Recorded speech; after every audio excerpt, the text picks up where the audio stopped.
السلام عليكم ورحمة الله وبركاته. ازيك يا حبيبي؟ عاملين ايه؟ صلوا على النبي يا جماعة. واحدة بتقول أنا بابايا توفى وقسمنا الورث، فطلع لي حتة أرض ونصيبي حتة أرض كبيرة.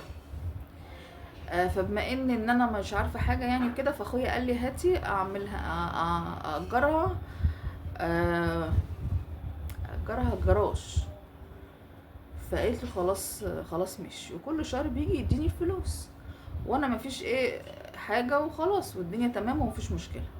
لقيت بنت عمي دي ساكنه في وش الارض بتاعتي، فبتقول لي ما شاء الله انتي خدتي جزء من الارض وعملتيه ملعب كرة. فقلت لها ملعب كرة ايه؟ انا عارفه ان اخويا اجرها جراج وبيجيب لي الايجار بتاعها كل شهر. قالت لا لا، ده ما شاء الله قسمها اتنين، عامل حته جراج وحته ملعب كرة بيأجرها بالساعه للشو كده، وبتكسب ما شاء الله. قالت لا لا، ده هو بيجيب لي كذا من الايجار الارض وكده. قالت لها لا، ده شكله ايه بيضحك عليكي وبياخد فلوس منك. فبتقول جوزي بس يعني كان قاعد جوه سمعنا، فتاني يوم راح عدى على الارض فعلا لقاها متقسمه، وراح قال لها انا هروح اكلم اخوكي واقول له هات الارض. فبتقول له اصبر انا اللي هكلمه. قال لها لا، انا هروح اكلمه. ففعلا تاني يوم راح اكلمه. فاخويا شده، هو يعني هو وجوزي شدوا مع بعض، قال له انت مالكش دعوه، احنا اخوات مع بعضينا، فلا ده حق مراتي وورث مراتي، انا عايز الارض مش عارف ايه والكلام ده. وراح جاي لي قال لي بتقول انا قلت له بتكلمه ليه؟ انا مش قلت لك انا اللي هكلمه؟ انا اخويا وكلمه. قال لها لا، رد عليا رد وحش وانا بقول لك اهو، يا هات الارض يا اما ايه هتخانق مع اخوك وعمل مشكله. قلت له انت مالك؟ ده ورثي انا، انت مالك؟ انا واخويا مع بعض، انت مالك؟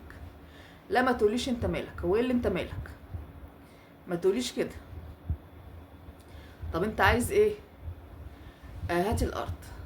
فقلت له انا كلمت اخويا. قال لا لا، جه بقى قال لا لا، هو ما يقولش، انت قولي. فبتقول له هو سيبك من انا بقول ولا هو بيقول، انت عملت كده بجد؟ قال لا انا لسه عاملها وكنت لسه هحاسبك. قلت لا، انت عاملها بقالك فتره وما حاسبتنيش. طب انا ايه عايزه الارض، شوف العقد هيخلص امتى وسلم لي الارض، انا بقى هبيعها ابنيها، دي بتاعتي انا. قال لا ايه خلاص ماشي ربنا يسهل. قلت له الا جوزي متحكم. لا مش لا، طب انا كده هخسر اخويا ولا هخسر جوزي؟ وجوزي اصلا ملوش فيه. انا قلت له من الاول ما تتكلمش، انا واخويا مع بعض احنا، انت مالكش فيه، فما كانش ليك انت تتدخل.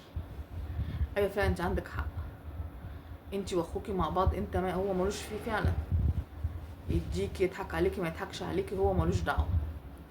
لكن اخوكي حتى يا ستي لو غلطان اخوكي، فانت شوفي وما تخسري، ولا تخسري ده ولا تخسري ده. و... وخلي جوزك يطلع الموضوع، انت واخوكي استرفوا مع بعض وهو ملوش فيه. وانتوا قلنا رايكم في الكومنتات ايه، وصلوا على النبي يا جماعه، والسلام عليكم في فيديو جديد.